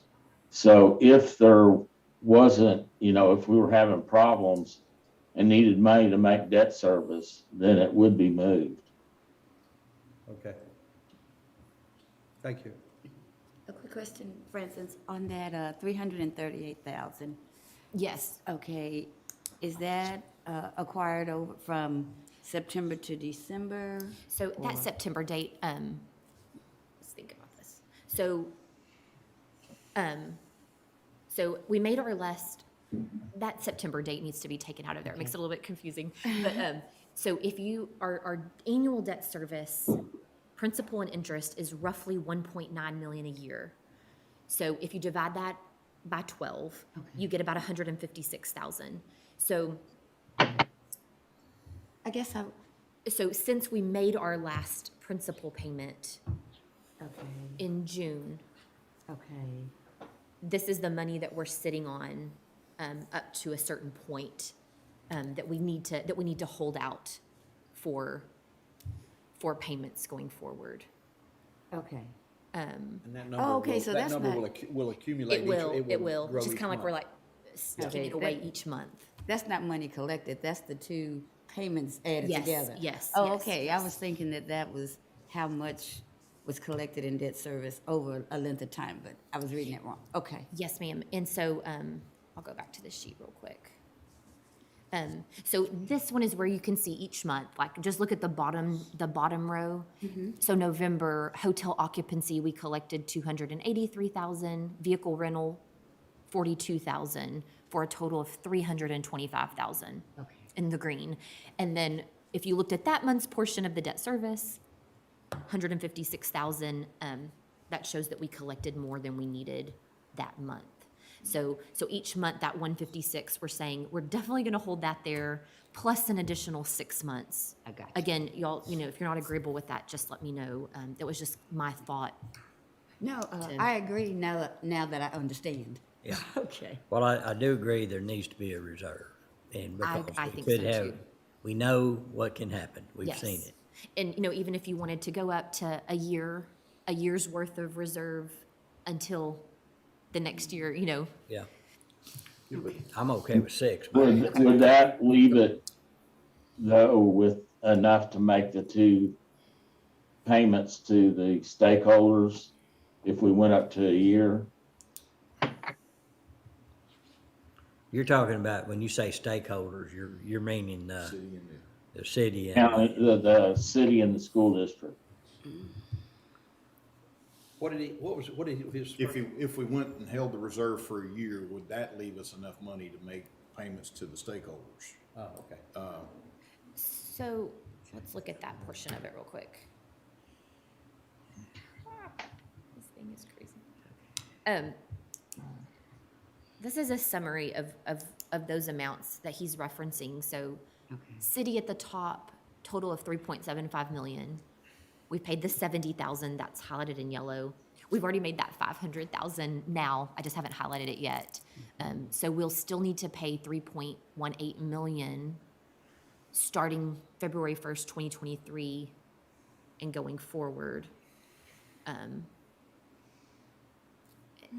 then the same with the school district. So, I don't know. So Mike, are you asking? Well, I was just asking right now, if we went up to a year, well, would we have, if we went up to a year of reserve, would we have enough to make those payments? in other words, we pull that out of our cash flow to build that up that first If we held back, year. instead of 6 months, held back a year, would we have enough left to make those payments? So, you know, that next payment coming up February of 2023. yeah. We would just have to see how that fell out over the year. Yeah, and that Just reminds have to me, monitor. we need to come up with some way to have some reserve set up in the operational account. So every month, when we know what our excess revenue is, we can make those separate. We can separate it into those three buckets of one, we've got a 25% to Waco, two is 25% to WISD, and three is 50% to the venue. Yes. Yes. And so we'll have to, like you said, set up some mechanism that y'all are comfortable with to make those, to Just continue to something make that's those visual, payments. that you can just flash it up there and we Yes. can understand. So here's your fund balance, but then Right. who are you Allocate, holding yeah. that for, or what are you wanting to spend that on?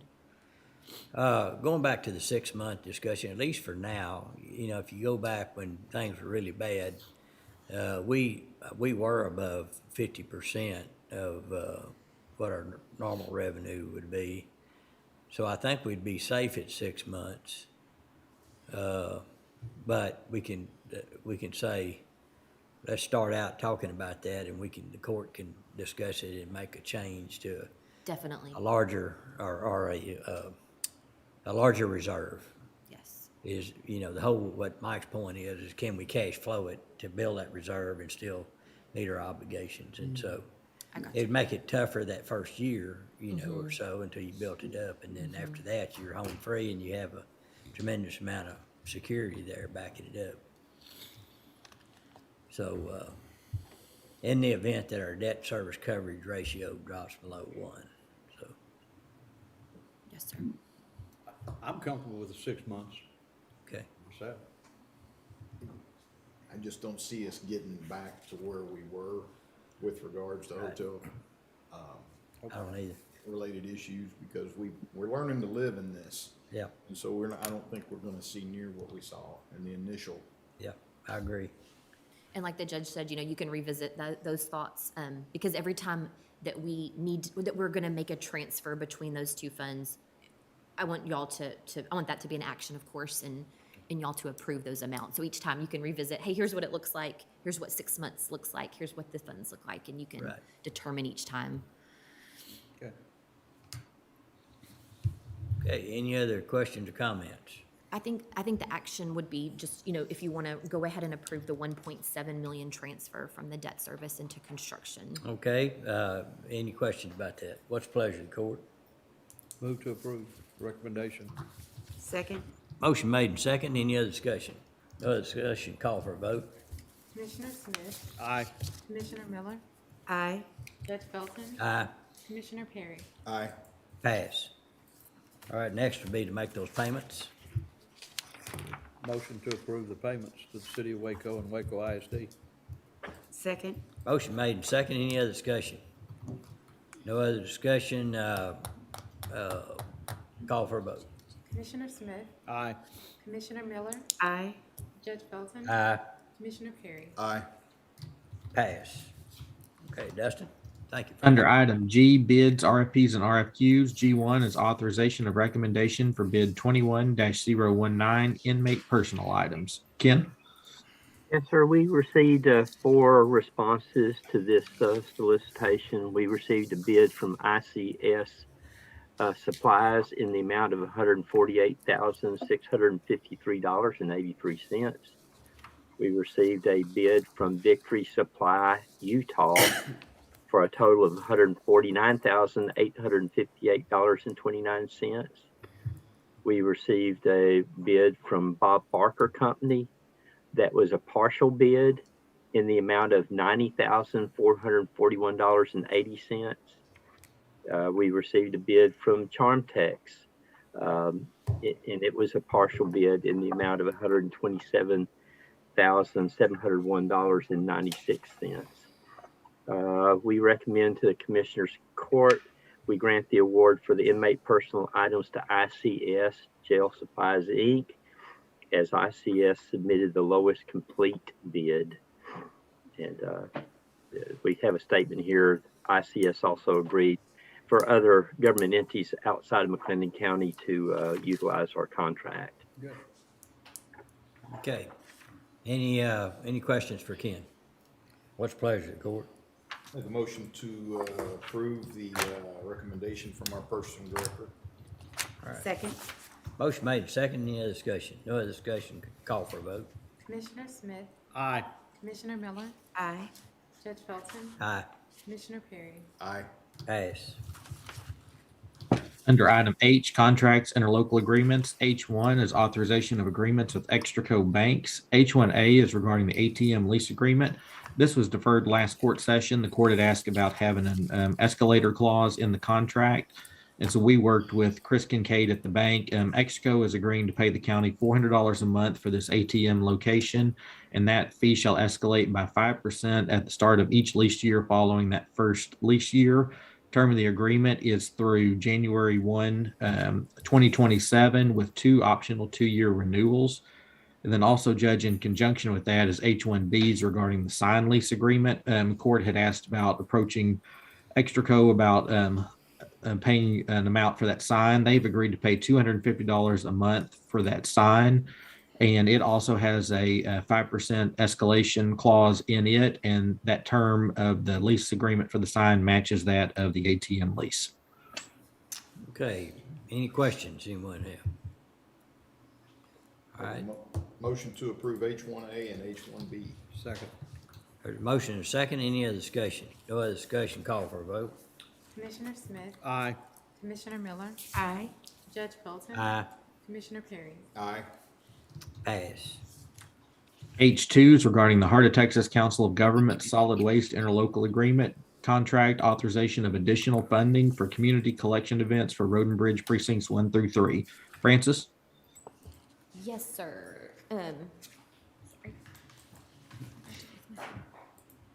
Sorry, just one sec. So, like you said, this was the community collection event solid waste interlocal grant that we do have with Hot Cog. This is just having you accept the additional funding amount of $508.62. And there simply was just more funding that Hot Cog had available to push out to entities. Okay. I make a motion, we approve. Is there a second? Second. Motion made, second, any discussion? No discussion, call for a vote. Commissioner Smith, Aye. Commissioner Miller, Aye. Judge Felton, Aye, Commissioner Perry. Aye. pass, thank you. H3, authorization of universal extension amendment to the dedicated internet and voice bundle agreement with AT&T for JP Precinct 3. Lisa? Yes, sir. So this is a renewal for a service that's already been in place 3 years. The rate was not increased. I believe the new agreement is set for 2 years at $555 a month for JP Precinct 3 location. They have fiber with AT&T. Okay, any questions? Lisa, is that in your experience, is that a pretty good price for internet fiber, or is there anyone else out there? I don't have any recent rates from other providers, but I do believe that area is very limited. Previously, they had their internet services with NextLink, and they found that, that service was not consistent. So there were many issues with that. So Judge Perea wanted to look into fiber, and the only one that was available was AT&T. I have Right. not Right. followed up in recent times to see if there's anybody new in the area. I'm not aware of anyone. Okay, all right, thank you. Uh-huh. Move to approve H3. Second. I have a motion, a second, any other discussion? No other discussion, call for a vote. Commissioner Smith, Aye. Commissioner Miller, Aye. Judge Felton, Aye, Commissioner Perry. Aye. pass. H4 is authorization of sales order agreement, service agreements with CTWP. This is a sales order agreement for 3 Canon Image Runner advanced copiers and the service agreements associated with those for the sheriff's office.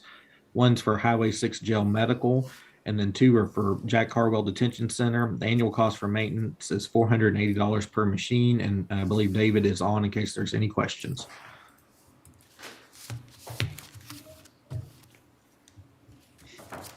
Motion to approve H4. Second.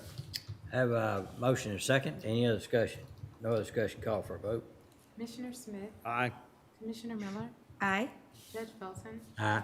Commissioner Perry. Aye. Pass. Under item I, capital improvement, repair and maintenance projects, I-1s regarding capital improvement project for the Cameron Park Zoo, agreement with the city of Waco, authorization of invoice for the Hoofstock Barn. Francis? Yes, like I said, just a reimbursement request from the city for the next month's work done on the Hoofstock barn. And so as you remember, there's the 4 projects, and they will continue to ask us for reimbursement each month for the work that's been done. Okay. All right, any questions? If not, is there a motion to approve that payment? So moved. Second. Have, motion second. Any other discussion? No other discussion, call for a vote. Commissioner Smith, Aye. Commissioner Miller, Aye. Judge Felton, Aye. Commissioner Perry. Aye. Pass. I-2 regarding the Chapel Road Improvement Project, authorization of electrical line relocation notification to Encore Electric Delivery Company. Zane? Yes, sir. So Chapel Road right-of-way has been acquired, and we are ready for the utilities to start getting relocated prior to bidding out the construction plans. And so this letter will allow the judge to request Encore to relocate their utilities within the newly acquired right-of-way. Okay. Any questions anyone have? Motion to approve. Second. Have a motion and second. Any other discussion? No other discussion, call for a vote. Commissioner Smith, Aye. Commissioner Miller, Aye. Judge Felton, Aye. Commissioner Perry. Aye. Pass. Thank you, Zane. Thank you. Under item K1, under the American Rescue Plan Act, K1A is regarding the professional consulting contract with Lockwood, Andrews and Needham Incorporated, authorization of professional service invoice. And this is an authorization of an invoice from Land totaling $1,161.50, and this covers their professional services through December 24th. All right, any questions? And this comes out of the global agreement we've got with them. Yes, sir. Okay. All right. Is there a motion to approve? So moved. Is there a second? I'll second. Any other discussion? No other discussion, call for a vote. Commissioner Smith, Aye. Commissioner Miller, Aye. Judge Felton, Aye. Commissioner Perry. Aye. Pass. K1B is regarding the professional services agreement with BKD, authorization of grant administration services invoice through October. This is an invoice from BKD totaling $1,775, and it's for the ARPA grant administration services. All right, any questions anyone have? Is there a motion to approve the invoice number that's on the agenda? Motion to approve. Second. Have a motion second. Any other discussion? No other discussion, call for a vote. Commissioner Smith, Aye. Commissioner Miller, Aye. Judge Felton, Aye. Commissioner Perry. Aye. Pass. K2 is regarding the Bureau of Reclamation Water Smart Grant, short form of agreement for professional services with Lockwood, Andrews and Newman Incorporated, authorization of professional services invoice. This is an invoice from Land totaling $12,500 for services related to the Water Smart and water marketing strategy services through December 24th. All right, any questions on that? If not, is there a motion to approve invoice number 130-11008-078-000-3? So moved. Second. Have a motion second. Any other discussion? No other discussion, call for a vote. Commissioner Smith, Aye. Commissioner Miller, Aye. Judge Felton, Aye. Commissioner Perry. Aye. Pass.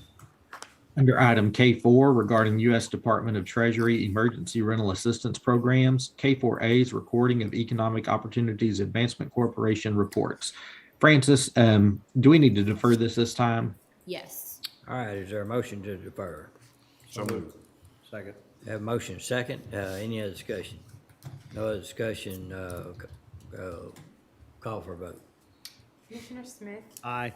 Commissioner Miller, Aye. Judge Felton, Aye. Commissioner Perry. Aye. Pass. K4B is recording of program improvement plan approval from the U.S. Department of Treasury. This is just recording of a letter that we've received from the Department of Treasury stating that our program improvement plan for ERA 1 has been approved. Francis, anything to add to that? No, I do not have anything else. All right, is there a motion to approve for recording purposes? So move. Second. I have a motion and second. Any other discussion? No other discussion, call for a vote. Commissioner Smith, Aye. Commissioner Miller, Aye. Judge Felton, Aye, Commissioner Perry. Aye. pass. K5 is regarding the Texas Historic Courthouse Preservation Program authorization of request for reimbursement form. And this is just the authorization to submit the form for reimbursement of funding. This was the grant we received for updating our courthouse master plan. Okay, is there any questions on this? If not, is there a motion to approve the reimbursement form? So move. Second. Have a motion and second. Any other discussion? No other discussion, call for a vote. Commissioner Smith, Aye. Commissioner Miller, Aye. Judge Felton, Aye, Commissioner Perry. Aye. pass. L2, purchasing authorization of online auction with Renee Bates, related ad and order declaring certain property as surplus and authorizing disposition of same. Ken? Yeah, we just have a list of items, a few vehicles, a little bit of equipment. Mostly it's computer supplies and equipment. But anyway, if we approve this today, it'll run from January 7th through January 21st. Okay, any questions? Not, is there a motion to approve? Move to approve L2. Second. Motion been made and second. Any discussion? No discussion, call for a vote. Commissioner Smith, Aye. Commissioner Miller, Aye. Judge Felton, Aye, Commissioner Perry. Aye. pass. L3. L3, County Sheriff, authorization of additional fax line for Highway 6 jail. Lisa? Yes, sir. So we have a request from Highway 6 jail. They are moving their medical area, and that existing fax line will follow them. But they would like to have a new fax line put in this vacated space to support that area. The cost for this fax line will be $20.85 a month, plus the associated surcharges and fees that come with that. And there's our one-time charges for the installation. I've noted those in my memo there. I believe that comes to a minimum of $200 with optional charges depending on how long it takes AT&T to install that. It's an additional $40 for each additional 15 minutes. I don't expect it to take too long. You know, it might need another $40 or $80 to complete the job. Dustin, do you know why they would need a fax line in the place they're leaving? No, sir, I don't. And I don't either. I'm not sure what area, what staff will be in that new space. There's been a lot of remodeling in that area. I don't know if anyone's here from SO to speak to that. Looks like Major Armstrong is on. Maybe he can help us. Okay, Tim just explained it to me that it's in close proximity to the directors, and he would need it for his use. That's pretty much it. Okay. All right. Any other questions? If not, I make a motion, we approve. Second. Have a motion and second. Any other discussion? No other discussion, call for a vote. Commissioner Smith, Aye. Commissioner Miller, Aye. Judge Felton, Aye, Commissioner Perry. Aye. pass.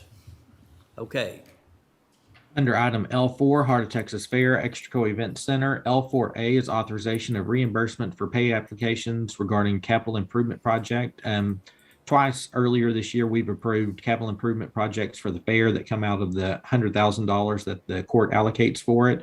The fair has completed the work. This was removing those the shrubbery and adding the new fencing along Bosque that matched the area in front of the base. So we have two pay applications from the fair where they have paid that, and they're just seeking reimbursement from the county. Okay, any questions anyone have? I do, Dustin, we're reimbursing them 100,000 and they will Yes. cover the remainder, correct? That's correct. Okay, It's just okay, up to the making sure. 100,000. Okay. Okay, per our agreement. All right, I would say, I had the opportunity to go by, and it does change the look from the front. It looks great. yeah, it really does. All right, do we have a motion? So moved. Second. I have a motion, second, any other discussion? No other discussion, call for a vote. Commissioner Smith, Aye. Commissioner Miller, Aye. Judge Felton, Aye. Commissioner Perry. Aye. Pass. Under L4, L4B is authorization of water heater replacement. JD submitted these two quotes to us, and they are fine with either quote, but wanted to present it to the court. The first one is a quote to replace a commercial water heater with a comparable commercial water heater, and that totals $15,328.20. The second one is using a natural gas tankless water heater, and that quote totals $6,140.35. so this is either or both? It's either or. It's the court's preference. JD said he's fine with either one, whichever one the court chooses. Is JD on to ask a question? No, sir, he's not. Okay. Do we know if we go with two, if they have the gas line there, or is it going to take additional monies or work to attach a natural gas line to that water heater? Commissioner, as we work through the agenda, if we want to hold this, I'll see if I can get an answer to that real quick. Okay. All right, we'll hold that. All right, going to, let's see, The judge will drop down to M2, all right, and that's the discussion regarding healthcare plan audit and related engagement agreement with Messier 42, and we'll need to request to keep it deferred again. okay, is there a motion to defer? So moved. Second. Have a motion and second, any other discussion? No other discussion, call for vote. Commissioner Smith, Aye. Commissioner Miller, Aye. Judge Felton, Aye, Commissioner Perry. Aye. pass. I think next. M4 is authorization of appointment to the sexual assault response team. Back in November, the court created this team, and Nelson Barnes was the representative from the DA's office. With Nelson leaving, we will need to name a replacement, and the DA's office is recommending that Sharon Pruitt be appointed to take his place. Okay, what's the pleasure of the court? Motion to approve the request. Second. Have a motion and second, any other discussion? No other discussion, call for a vote. Commissioner Smith, Aye. Commissioner Miller, Aye. Judge Felton, Aye, Commissioner Perry. Aye. pass. M5, authorization of text pool resolutions, amending the authorized representatives, which would be the McLennan County Treasurer and McLennan County Bail Bond.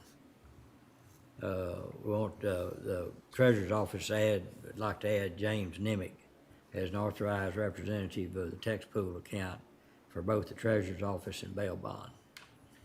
Who is that? Is, Dustin, does he work for the county? Yes. Yes, so he worked in the tax Oh, that's office, right, I believe, and he's now in the treasurer's office. Gotcha. Oh, okay. Yeah, I remember now. Oh, okay. All right. Motion to approve M5. All right. Second. I have a motion and a second. Any other discussion? No other discussion, call for vote. Commissioner Smith, Aye. Commissioner Miller, Aye.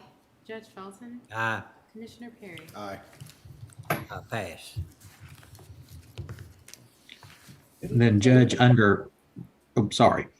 Did he take that new position that Bill got created this Yes. past summer? Uh-huh, Oh, okay. Right. There wasn't anything in the packet to tell me who he was? yeah, Okay. yeah. We Okay. have nothing under item N. Under item O, the McLennan County Venue Project. O3 is discussion and or action regarding the dedication monument. We request this be deferred again. All right, is there a motion to defer? So move. Second. Motion and second. Any other discussion? No other discussion, call for vote. Commissioner Smith, Aye. Commissioner Miller, Aye. Judge Felton, Aye, Commissioner Perry. Aye. pass. Under item P, McLennan County Radio Tower Project, P1 is authorization of price quote with Primus Electronics. Ken? Uh, Again, this is some items for Road and Bridge 3. Even though we're getting DPS to build the tower, we're still responsible for the microwave system. Actually, some of these parts here were parts that we ordered last year and were back ordered and we never received. But I wanted to come back to the court. You know, it's a new year. We need these few parts to do that Road and Bridge 3 project. And so that's what this concerns. Okay, any questions? Is there a motion to approve the quote from Primus Electronics? Motion. Second. Have a motion and second, any other discussion? No other discussion, call for a vote. Commissioner Smith, Aye. Commissioner Miller, Aye. Judge Felton, Aye, Commissioner Perry. Aye. pass. And Judge, back up on L4B, the authorization of water heater replacement. PJ was able to get hold of JD, and they do currently have gas there, so there will be no additional cost for that. Okay, That's a no-brainer then. yep. All right, what's the pleasure of the court? I'd make a motion that we accept option number 2 on that to go with the natural gas water heater. All right, thank you. Second. Motion been made and second, any other discussion? No other discussion, call for a vote. Commissioner Smith, Aye. Commissioner Miller, Aye. Judge Felton, Aye, Commissioner Perry. Aye. pass. And I believe that's all of our action items on the report from the Greater Waco Sports Commission. We didn't take action on it. I don't think we would need to unless you just wanted to accept it for recording Yeah, purposes, let's Judge. do that. Is there a motion to accept Sports Commission's report for recording purposes? So move. Second. Motion made and second, any other discussion? No other discussion, call for a vote. Commissioner Smith, Aye. Commissioner Miller, Aye. Judge Felton, Aye. Commissioner Perry. Aye. Okay, is there anything else to come before the court today? All right, the overs win today on over an hour and a half. All right, we stand adjourned. Thank you. Yes, sir. Yes.